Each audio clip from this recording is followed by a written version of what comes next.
Hi అండి, hello. ఈరోజు అయితే నేను బియ్యం పిండితో అప్పడాలు చేస్తున్నాను. చాలా ఈజీగా అయిపోతుంది అప్పడాలు. మనం బయట ఇంకా నేను అదే మొన్నటినే అనుకున్నాను, వడియాలు అయితే నేను ఇంట్లో చేస్తున్నాను, కానీ మా ఆయనకి ఇష్టమైనటువంటి అప్పడాలు నేను ఇంట్లో చేస్తే బాగుండు, మంచి హెల్తీగా ఉంటాయి అనిపించింది. అలా అనేసి ఇంట్లో అప్పడాలు చేస్తాను. మా ఆయనకి అప్పడాలు ఇష్టం అనమాట, వడియాల కంటే అప్పడాలు ఇష్టంగా తింటారు. అందుకని ఈరోజు అప్పడాలు చేస్తున్నాను, అది బియ్యం పిండితో చేస్తున్నాను. నెక్స్ట్ టైం మనం మినపప్పుతో కూడా చేసుకుందాం, బాగుంటాయి.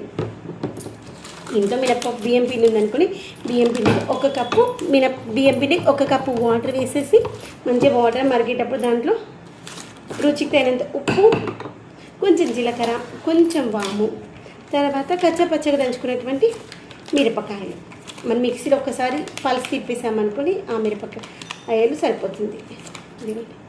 ఇలా వస్తాయి, ఎంత బాగున్నాయి చూడండి. ఇలా రావాలి. ఇలా పట్టుకున్న ఊడిపోవట్లేదు చూసారా?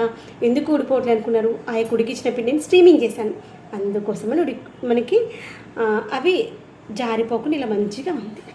ఓకేనా? మిగిలిన వాటన్నింటిని కూడా ఇదే విధంగా చేసేసుకుందామని ఇది ఇలా చేసి ఇంట్లో ప్లేట్లో పెట్టేసుకున్నాను. ఇది కూడా జనరల్గా మనము నార్మల్గా పిండితో అయితే ఇలా అంటే దానికి అంటుకోపోతుంది కదా, ఇలా అంటుకోపోవన్నమాట. ఇదే విధంగా ఇన్ని ప్లేట్లో పెట్టేసుకుని బయట బాల్కనీలో పెట్టేసుకుందాం.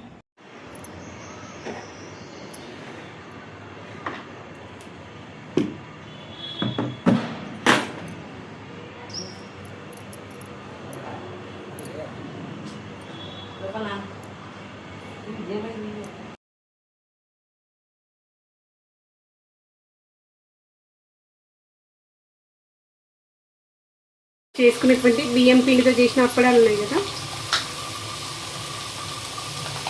చూడండి. సేమ్ మనకి మినపప్పుతో చేసిన అప్పడాలు ఉంటాయి కదా, సేమ్ అలా వస్తాయి అన్నమాట. ఇంకా పెద్దగా మంచిగా ఒక టిఫిన్ ప్లేట్ ఇవ్వ, చిన్న ఒక ప్లేట్ ఇవ్వనా, పచ్చిగా ఉందా?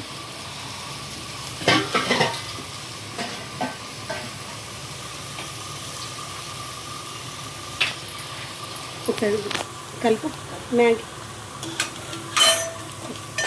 చేతి కడుక్కో వాటర్తో కొంచెం